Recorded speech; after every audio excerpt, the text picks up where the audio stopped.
Bienvenidos a Ciencia en 360, un espacio donde conoceremos las más recientes investigaciones en salud y tecnología con expertos en la materia. Ciencia en 360, un espacio de divulgación científica al alcance de todos. ¿Qué tal, amigos? Bienvenidos a Ciencia en 360, un espacio de divulgación científica al alcance de todos. Hoy estamos aquí, me encuentro con Sergio Bermúdez, él es investigador del Instituto Conmemorativo Gorgas y vamos a hablar un tema súper interesante, un poco común, pero súper interesante, y es que Sergio nos va a conversar sobre las garrapatas. Así que, Sergio, bienvenido a Ciencia en 360. Muchas gracias, Adriana, por esta invitación. Creo que este es el espacio indicado para divulgar lo que nosotros hacemos acá en el Gorgas desde el punto de salud pública, de una visión más popular. Generalmente siempre nos quedamos en la parte del artículo científico, la presentación en los congresos, los informes técnicos para ministerios y todo eso, pero esta es la parte que hace docencia para que la persona sepa qué método de control o de precaución debe tener. Cómo esas investigaciones que están realizando impactan directamente a la población.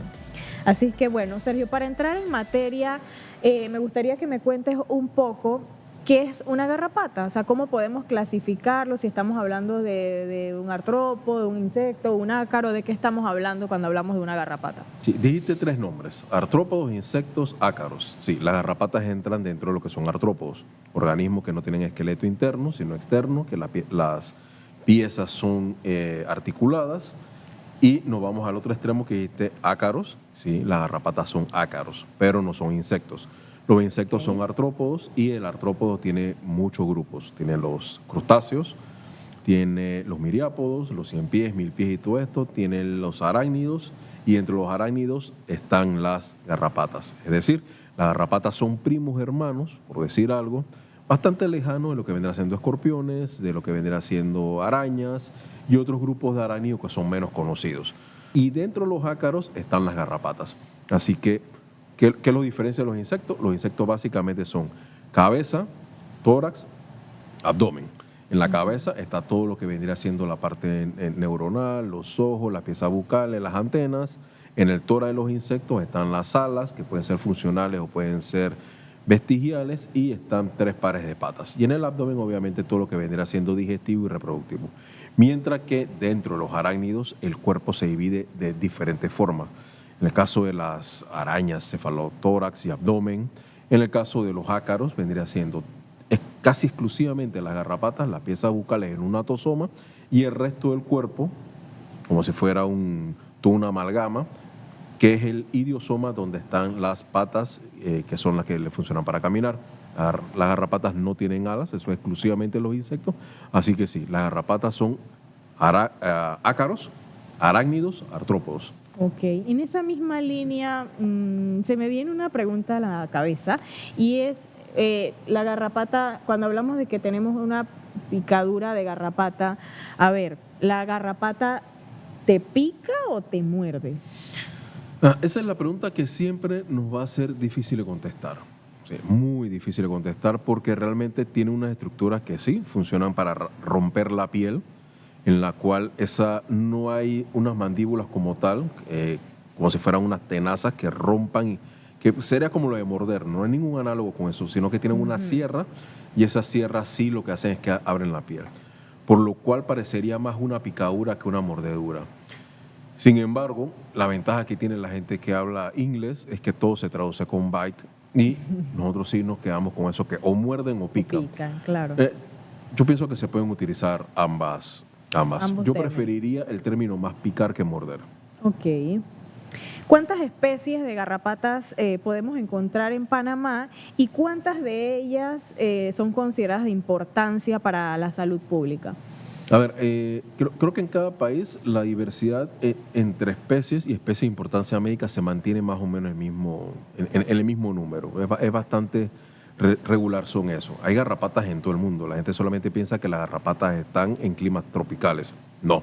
Hay garrapatas en las islas subantárticas, hay garrapatas en las islas subárticas, en las cuales dependen de que no haya comida por varios meses del año porque está todo cubierto de hielo. Hay garrapatas en las alturas de los Andes, en las alturas del Himalaya, en los Alpes. Hay garrapatas dentro de cuevas. Y en Panamá aunque no tenemos todas esas diferencias, podemos encontrar garrapatas en casi todos los ambientes terrestres que podemos tener, incluso marino-costeros. En Panamá tenemos más de 50 especies de garrapatas. Hemos descrito un par a partir de arreglos taxonómicos que hemos hecho y otras a partir de nuevos trabajos de colecta que estamos realizando. Es decir que las garrapatas tienen una gran capacidad de supervivencia. Como grupo sí, como individuo, algunos individuos están restringidos a ambientes con requerimientos muy específicos. Por ejemplo, de las especies que nosotros tenemos algunas que están altamente adaptadas para vivir en cuevas con poca cantidad de oxígeno, donde viven murciélagos, donde casi no hay luz, donde un ser humano necesitaría algún tipo de equipo especial para respirar por mucho tiempo. Y ahí tenemos garrapatas que están ahí. Recientemente reportamos para Panamá una especie de garrapata en una cueva de Chepo. Tenemos otro tipo de ambientes como los islotes en Coiba o en los islotes en la isla de las Perlas, en la cual hay garrapatas que viven en las rocas esperando que las aves marinas lleguen a anidar. Tenemos garrapatas, pero otras especies de garrapatas que tenemos en la altura de Volcán Barú, tenemos garrapatas en diferentes tipos de bosques y tenemos las garrapatas que pueden vivir dentro de las casas. Entonces, ¿cuáles serían los problemas? Obviamente, aquellas especies que tienen algún tipo de preferencia por parasitar seres humanos cuando sus hospederos adecuados no están disponibles y aquellas especies que puedan adaptarse a ambientes urbanos. Dentro de esas, los españoles durante la conquista nos regalaron las garrapatas que venían de África y de Asia y de la parte mediterránea de Europa con los animales que ellos introdujeron. Trajeron los perros con garrapatas y trajeron las vacas con garrapatas. Y de esas garrapatas se han adaptado bastante bien al ambiente antropofílico. Y de esas, la garrapata del perro, una de las tantas especies de garrapatas que parasitan perros en Panamá y en todo el continente y prácticamente en todo el mundo, se adapta muy bien para vivir dentro de las casas. Y otras siguen a sus hospederos. Tenemos garrapatas que pueden vivir en la madriguera un ratón o en la madriguera una zarigüeya o en el techo donde están los murciélagos o las palomas. Entonces, esa proximidad de los hospederos y el ambiente que les es adecuado es lo que haría que las garrapatas sean potencialmente riesgosas. Uno, porque la saliva de las garrapatas, estamos hablando que las garrapatas son arácnidos, ¿sí? Correcto. Vamos a empezar de que tienen algún tipo de linaje con animales que son venenosos y dentro de eso, o tóxicos, y dentro de eso la saliva de las garrapatas, que es muy diferente a la alimentación de una garrapata con un mosquito. Un mosquito viene, te pica y en pocos segundos o menos de un minuto te transmite lo que te va a transmitir. En el caso de las garrapatas, la mayoría de las especies, o las especies más conocidas, se alimentan por varios días. Y por varios días la garrapata tiene que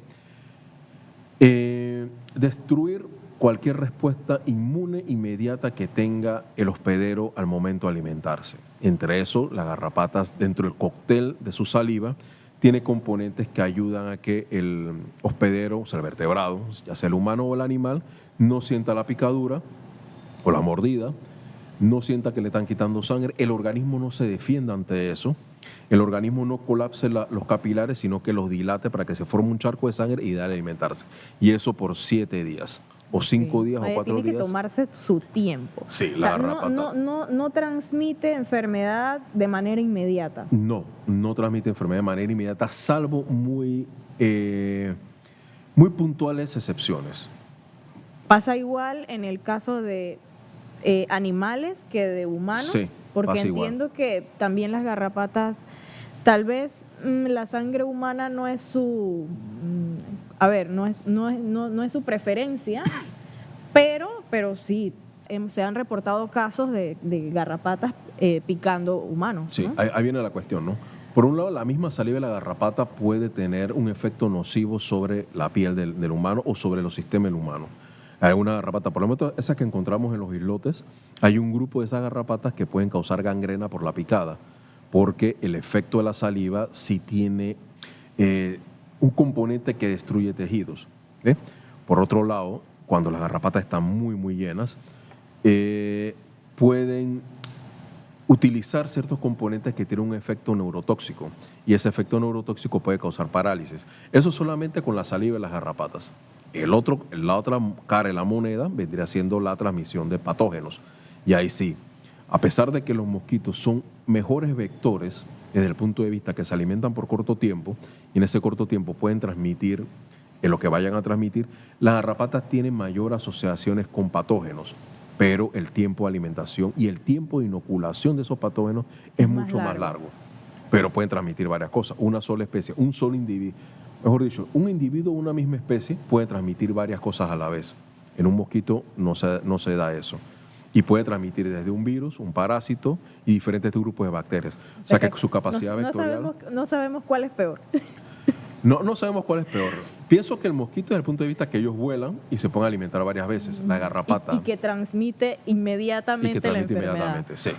Las garrapatas, por lo menos, las garrapatas que son más comunes, la familia de las garrapatas duras, Ixodidae, que es la que vemos en los perros, en los caballos, en las vacas, la que tenemos por montones, la mayor diversidad, esa garrapata tiene solamente 3 fases para alimentarse. Y no va a estar pegándose y despegándose, salvo los machos en algunas especies, que sí se pegan y se despegan, pero se quedan en el mismo animal. Eso es más que todo con fines reproductivos. Pero no va a ser como mosquito que me está picando a mí, después te pica a ti y así se va. Claro. Aquí necesitamos que la garrapata, cada vez que se alimenta hay una muda y a lo largo de todos sus ciclos solamente se alimenta 3 veces por cada una de sus mudas. La larva, a la ninfa, a los adultos. Y eso restringe más su forma de transmitir un patógeno. Entonces, tal vez no deba preocuparme tanto si por accidente tengo una picadura de garrapata, me la quito, o sea, tal vez no me tenga que preocupar tanto porque en el caso de transmitir una enfermedad, porque ella ha debido tomarse un tiempo para poder transmitirme algo. Sí. Ahora, el asunto es qué tanto ojo tienes para saber qué tiempo tiene esa garrapata pegada. Ahí está el detalle. Ahí tenemos el problema. Por lo general, dentro de lo que tenemos como guía para el manejo de riqueciosis, que es la principal grupo de enfermedades que transmiten las garrapatas acá, sí está de que el médico, ante un caso febril, pregunte si la persona ha estado expuesta a garrapatas. ¿Por qué? Sí, la persona de repente se le olvida que tiene la garrapata o la persona lo recuerda como, yo me quité una garrapata hace 2 o 3 días. Sí, en esos 2 o 3 días te pudo haber transmitido efectivamente algo o pude haber estado transmitiendo algo efectivamente algo.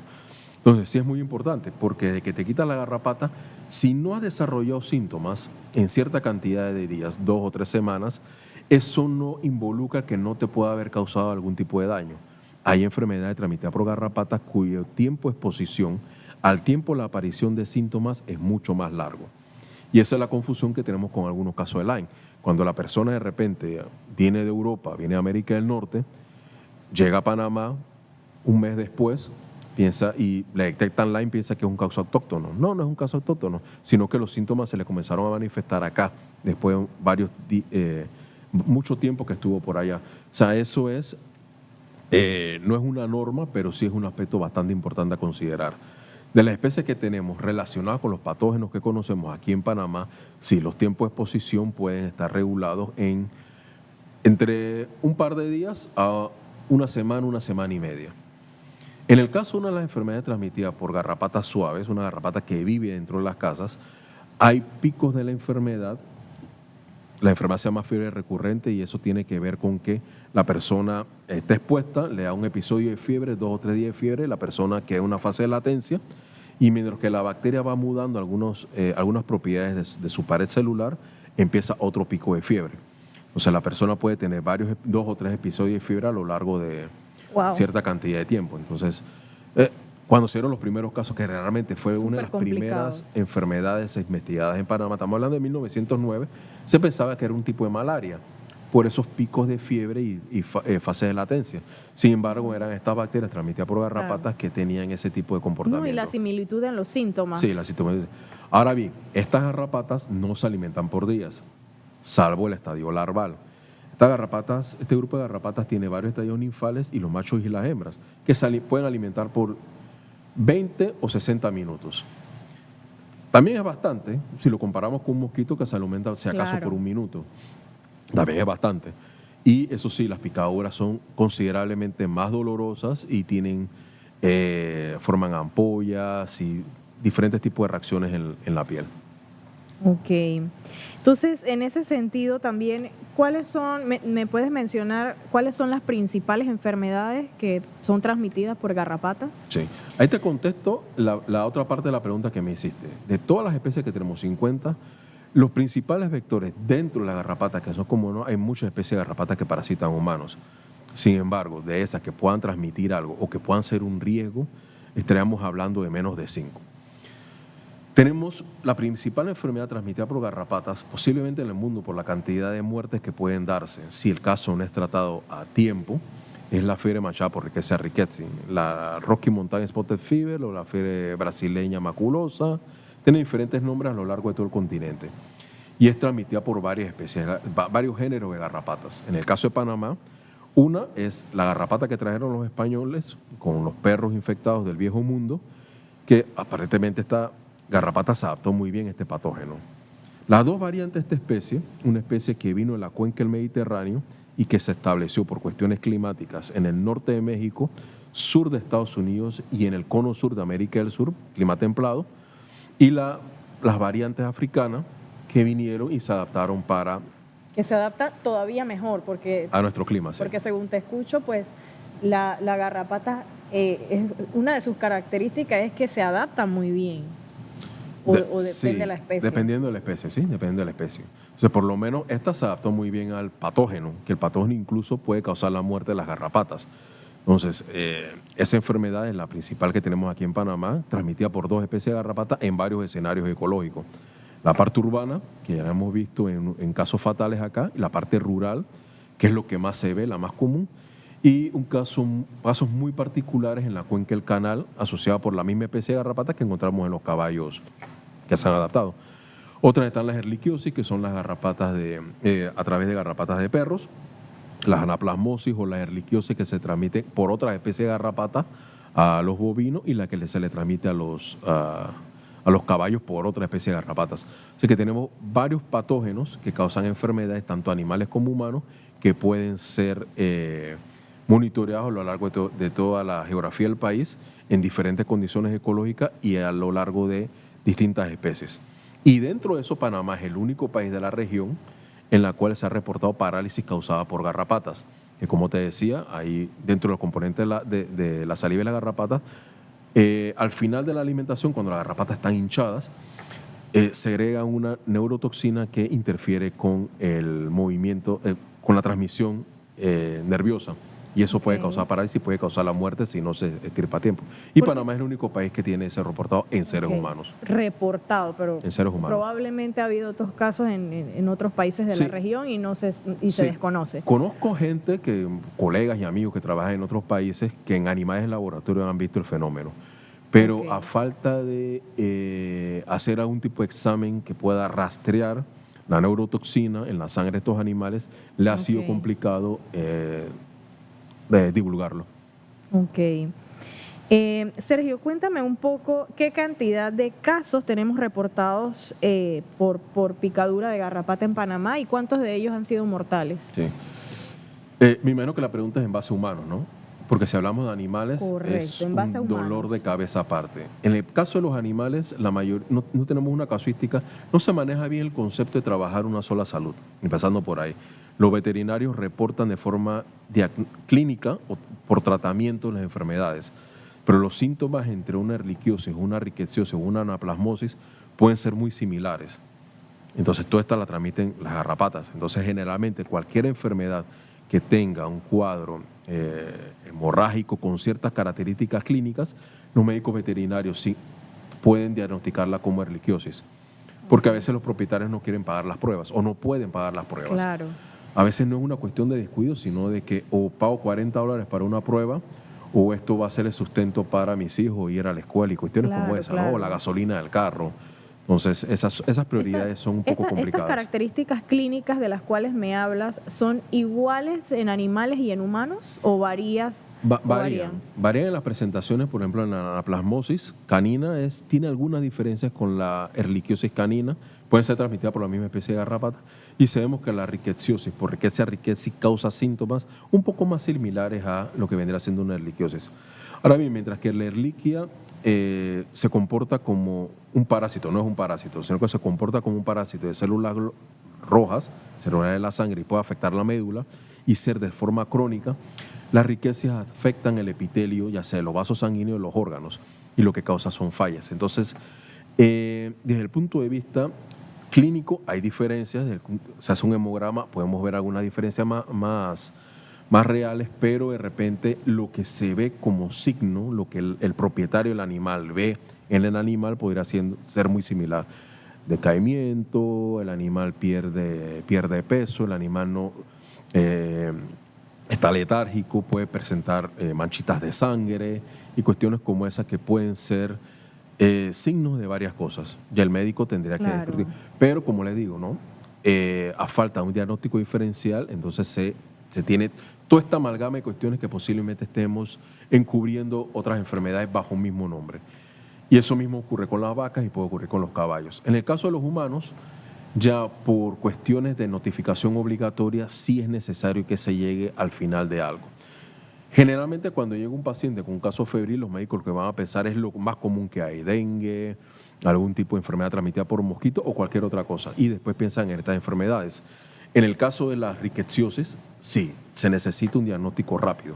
El dengue, prácticamente el tratamiento es terapéutico, tómate algo para fiebre, que te sienta un poquito mejor. ¿Se piensan en esas enfermedades como primeras opciones es por la cantidad poco, y por el poco tiempo que requiere un mosquito para transmitir versus una garrapata? Posiblemente sí, pero más que todo por el número de casos. Por cada caso de Rickettsia, no sé cuántos cientos de casos tenemos de dengue. Y eso es una cuestión que es muy importante, ¿no? Es menos común, ¿no? Menos común por eso mismo que acaba de decir. El tiempo de transmisión es más largo y la forma en que la garrapata lo transmite está más condicionado. Fuera que las personas no tienen tanto contacto con la garrapata. Y se tiene sí un problema con las garrapatas de perro. Si al perro le pones un collar, le das algún tipo de tratamiento, que las garrapatas no se le vayan a pegar, esa garrapata vive en las casas, pone sus huevos en las paredes, debajo de los muebles, debajo de los cuadros, y si el perro no le es motivo para alimentarse porque está tratado, entonces se va a alimentar de otra cosa. Estamos nosotros. Okay. Y los gatos son malos para las garrapatas. Entonces, sí, dentro de eso, la fiebre Machado por Rickettsia rickettsii es una enfermedad poco común y, gracias a Dios, estamos saliendo de que casi todos los cuadros que estamos reportando son a partir de necropsias, es decir, que la persona se muere. Ahora sí, hay más médicos que están siguiendo la guía para el tratamiento y eso es darle tratamiento. Si la persona viene con una garrapata, ya no están botando la garrapata como hace unos años atrás. Se sigue haciendo, pero no tanto. Y la sospecha clínica por picadura de garrapata ya se está teniendo. Extrañamente mucho en las clínicas privadas. Las clínicas privadas están siguiendo el sistema gringo y brasileño de primero dispara, mata y después pregunta. Entonces ellos sí están aplicando oxiciclina a los pacientes que vienen con ciertas características sintomatológicas que ellos pueden asumir que puede ser eso. Mandan las pruebas y 2 o 3 días después entonces se le confirma si era o no era. Pero ya el paciente tiene el tratamiento adecuado. Y eso es la diferencia entre la vida y la muerte. Entonces, eso es lo que estamos tratando de que se divulgue más. Ya tenemos una guía de obligación nacional, fue firmada por 2 presidentes, por lo cual está en Gaceta Oficial y ya tiene toda una connotación legal. Hay que hacerle algunas mejoras, pero sí. No, pero estamos avanzando, que es lo importante. Sí. Tú he visto un poquito más lento, pero hemos avanzado en estas cuestiones. Claro, es lo importante, mantener siempre los avances y las actualizaciones. Sergio, cuéntanos un poco, ¿qué tan recomendable es, digamos, tengo la mascota en casa con garrapatas, vengo, se las voy sacando, las estrujo, porque obvio, estoy desesperada porque el animal tiene una infesta y quiero salvarlo, y empiezo a estarle sacando las garrapatas, esta práctica, ¿qué tan...? Bueno, no es tan buena nada, ¿sí? Okay. Dentro de lo que vendría siendo una transmisión también podrá ser que estás agarrando una garrapata que ya tiene todo listo para transmitir y una bacteria que está lista para pasar del vector al ser humano o al perro, o sea que ya está la bacteria lista para invadir el torrente sanguíneo. Ya tomó todo su tiempo. Ya tomó todo su tiempo, sus 5 horas, de todo eso. En el caso de Rickettsia rickettsii, ¿sí? Entonces, si te la estrujas, te la puedes inocular, si te rompes la piel, o no la dejas del todo muerta, sino que la garrapata se puede volver a pegar y ahí transmitir algo. Lo mejor es, o la agarras, la metes en alcohol y nos mandan a nosotros y nosotros la analizamos.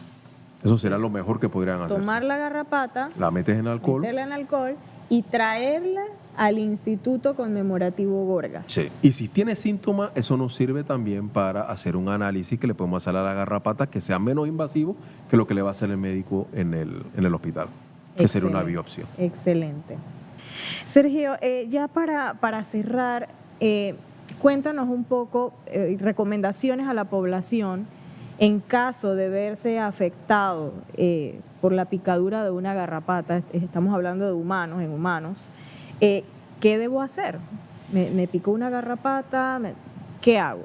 Ahora, a Si veces, me doy cuenta. Sí, a veces ni siquiera necesitas saber que te picó una garrapata cuando tienes un problema. Si yo me siento mal o tengo un hijo que está mal, pero el perro se me murió por una erliquiosis, comienza a sospechar. En el hospital de Ubaldí en David hay un muy buen médico, Carlos Daza, que está haciendo un excelente trabajo a nivel de pediatra. Él sí nos está reportando casi todas las garrapatas que está encontrando en los pacientes. Hemos reportado por medio de otro médico, que el apellido es Córdoba, que ha encontrado garrapatas en los oídos de los niños. O sea, esas cosas son importantes. Esas garrapatas se les traen a los niños que llegan a consulta, presente o no presente en fiebre, se le hace un examen. Entonces ya por lo menos concientizar a los padres que si le ven la garrapata, entonces ir al donde el médico para que les traiga la garrapata de manera correcta y que si presenta algún tipo de síntoma ya por lo menos se sepa por dónde atacar. Lo otro es si tengo un cuadro febril, tengo perros o tengo animales domésticos vivos cerca de un potrero o algo como eso y eventualmente se me pegan las garrapatas, aunque no tenga la garrapata, por lo menos decirle al médico, yo vengo a un área donde hay bastante garrapata y se me pegan las garrapatas. Ya hace 5 días me quité una. O como pasó en 2014 con este médico Carlos Daza, parte de la anamnesis del niño que trataron era que el perro había estado enfermo con erliquiosis. Entonces ya todo eso podría entrar dentro de lo que vendría siendo la diana que el médico necesita para entonces comenzar a ver cómo toma la muestra de sangre, nos envía la muestra de sangre y cómo comienza el tratamiento. Sin esperar respuesta al tratamiento, sin esperar respuesta del resultado, porque el resultado puede durar varios días. Desde que mandan la muestra, llega acá, estamos viendo cómo se descentraliza y que cada lugar pueda manejar su prueba rápida. Yo creo que hay que educar bastante en el sentido de que de repente muchas de las personas no sabemos que la garrapata puede picar a los humanos. Y pueden matar a seres humanos. Exacto, o sea, siempre le enfocamos como que solo en los perros, solo en los animales y realmente a nosotros también nos puede causar mucho daño, incluso la muerte. Recientemente mi perro murió por erliquia, no sabía qué tanto daño podía hacerle la enfermedad al perro, no sé qué daños le causó por dentro porque el perro se quejaba, o sea, de cargarlo, ya él empezaba como a chillar como si por dentro le dolía algo, o sea, tocarlo, agarrarlo, no había manera. Entonces ya él quedó, bueno, finalmente se murió, fue por más medicación que se le dio, finalmente murió. Así no pasa en humanos. No pasa en humanos. Así mismo pasa en humanos. Pasa. Sí. Entonces, creo que eso es lo que hay que, ese es el acercamiento que hay que hacer y educar de esa manera, porque así como falleció el perro, o sea, también yo me puedo morir. Sí. Entonces, como bueno, saber que si tenemos este tipo que nos vemos en este tipo de situación, que tuvimos contacto con el animal que se murió, pero es lo que decías, no tengo la plata para hacerle el examen, entonces luego no sé de qué se murió y mi salud también se encuentra en riesgo, ¿no? Sí. En ese caso, importante, la erliquiosis canina también puede ser zoonótica, incluso en pacientes inmunológicamente competentes. Y ese fue uno de los casos que se atendió en Chiriquí. Después de hacerle un montón de pruebas, dengue, meningitis, riquecia, al final, después de 2 semanas del chiquillo está en cuidados intensivos, le hacemos una prueba aquí en parasitología del Gorgas, hacemos la prueba con erliquia por PCR, biología molecular, y sale erliquia. Afortunadamente el chico logra reponerse, pero sí ya tenemos entonces como parte de la diana también una enfermedad que se conoce más en perros. Ahora bien, en el caso de tu perro, habría que ver si realmente le hicieron la prueba. Sí, se le hizo la prueba. Está. Entonces ahí ya por lo menos tenemos la confirmación. Eso es la parte muy efectiva de lo que vendría haciendo eso. Podríamos descartar una riqueciosis, que también podría ser lo que afectó al perro, pero no, si ya se le hizo la prueba, eso es importante. Pero ese dato no entra dentro de una base de datos de epidemiología para decir en esta región cuántos perros han muerto de esto o cuántos perros se han recuperado, cuántos perros están crónicos con esta enfermedad. Y esa es la partecita que nos faltaría afinar. Sergio, de manera preventiva, ¿dónde debo...? Ok, me encuentro en esta situación de riesgo, ¿verdad? De que el perro murió así. ¿Dónde debo acudir yo? Tomando en cuenta la situación que ocurrió con el perro. Si alguno en tu casa tiene algún tipo de síntoma, obviamente tienes que ir al médico y reportar eso. Tuvo un perro que se murió de Si hay erliquia. síntomas. Si hay síntomas, Y si no, fiebres. o sea, no debo ir de No. manera preventiva. No es necesario. No es necesario. ok. Porque los síntomas son fuertes. O sea, no es que cualquier dolorcito de cabeza es síntoma de algo, ¿no? Sí, el dolor de cabeza va acompañado de otro montón de cosas. Ok. Y generalmente son explosivos, realmente. Todos los síntomas aparecen en muy poco tiempo. Puedes estar bien y a las pocas horas ya sientes que prácticamente te están muriendo. Entonces, esa es la parte importante. Ok. Estas son algunas de las recomendaciones. Sergio, muchísimas gracias por participar aquí en Ciencia en 360, un espacio de divulgación científica al alcance de todos. Muchas gracias por la invitación. Esto fue Ciencia en 360, un espacio de divulgación científica al alcance de todos.